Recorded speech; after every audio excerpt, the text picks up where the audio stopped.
I don't think most parents, when you talk to Gordon and stuff, they really don't bring that into the financial planning aspect of it. But and does everybody know what a letter of intent is? I'm just kind of assuming everybody does. I don't know all the details. That's why we brought you.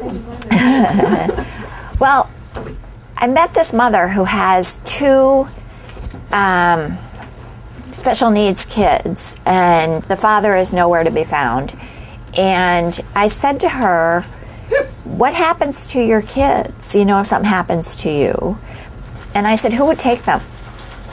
And she just, I don't know. And I said, if something happened to you today, who knows your child's social security number?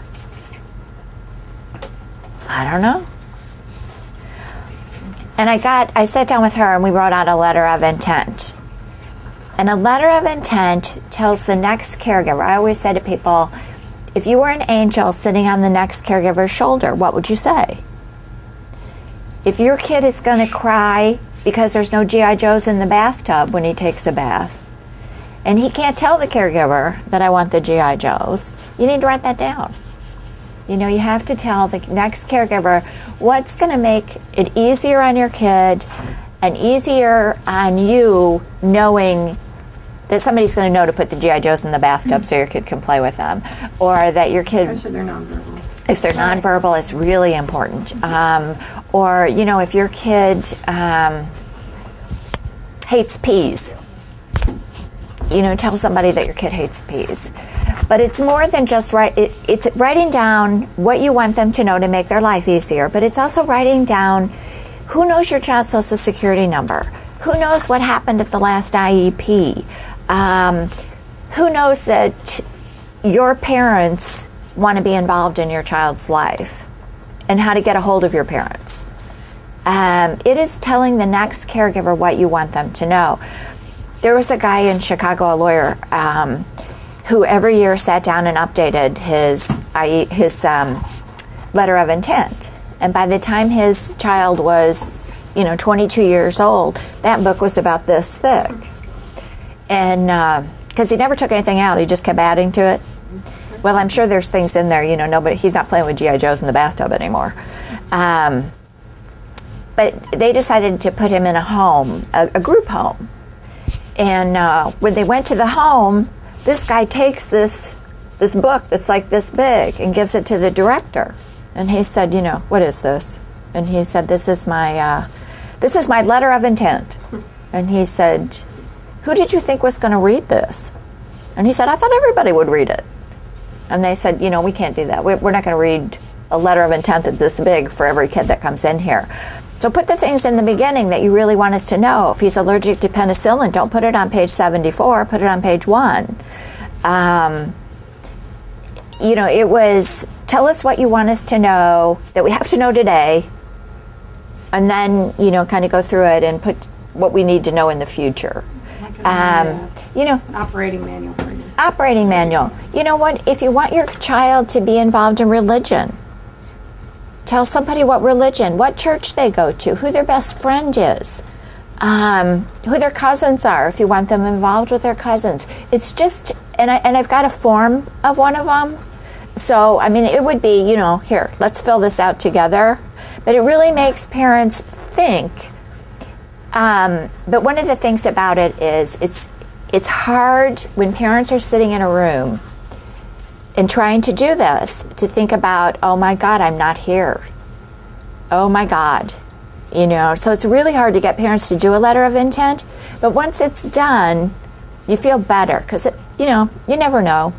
And someday you're probably not going to be around. Even if you live to be 100, your child is probably going to outlive you. I outlived mine. Years ago, as far as Down syndrome is concerned, life expectancy was not right to outlive your parents. And, this day and age, they could very well. Yeah. Mm-hmm. So Yeah. Just assuming that, the day that it dawns on you, like, oh, yeah, I'm gonna be gone, and what's Katie gonna be doing? Yeah, this isn't if, this is when. Well, yeah, when. See? Yeah, this is when.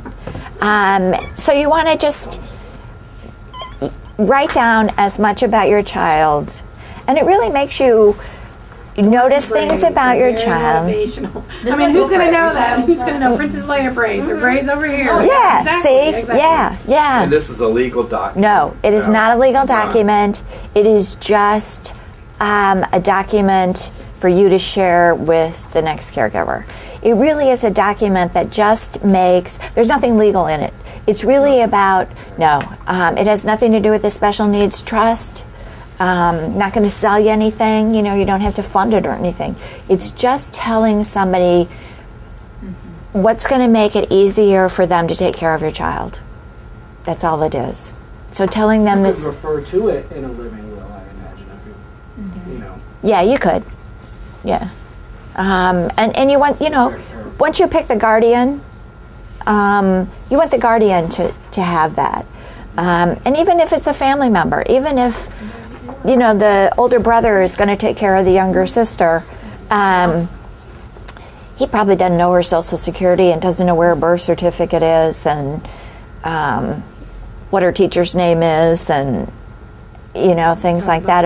Or when was the last time she went to the pediatrician and things like that. It's just writing down what you want them to know. Who has possession of the letter of intent? You can give it to anybody if you want to. Okay. You can give it to anybody. Okay. You want to,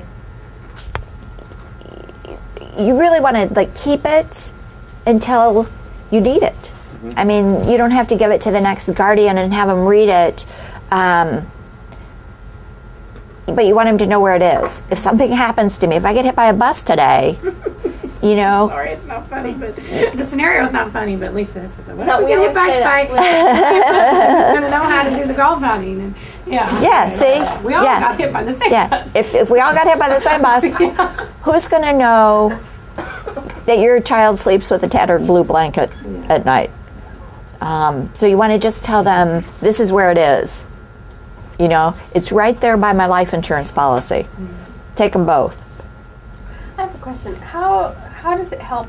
Would you recommend it to be so detailed, or would you just say, this is the basic stuff that you need to know? You absolutely need to know.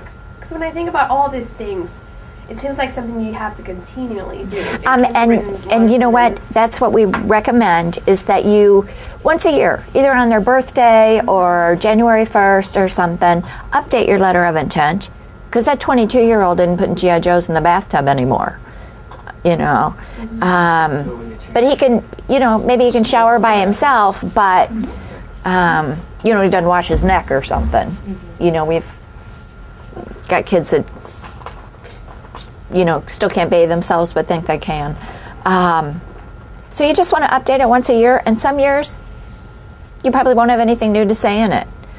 And then other years when they take a growing spurt or switch schools or switch doctors or, can start doing more on their own. They learn to cook, they learn to make their bed or whatever. You can just put it in there just to make it easier on the next one. It doesn't have to be that detailed.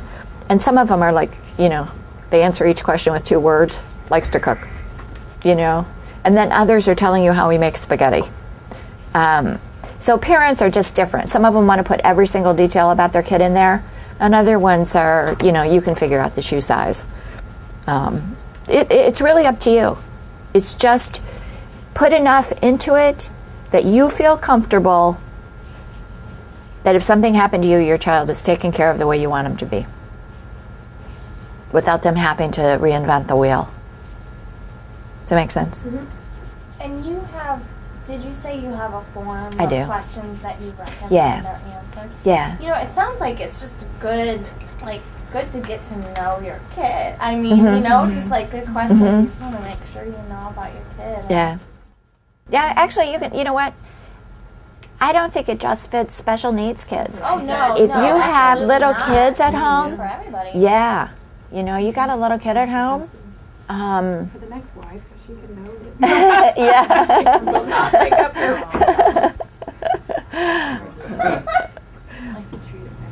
No, that is excellent. You just don't. And let's say, okay, we're going to do this. Sometimes you have to collect the data.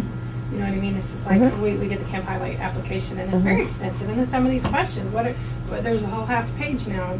What are just any details we need to know about your child to make their experience more positive, and etc. It's like, what does she like to eat?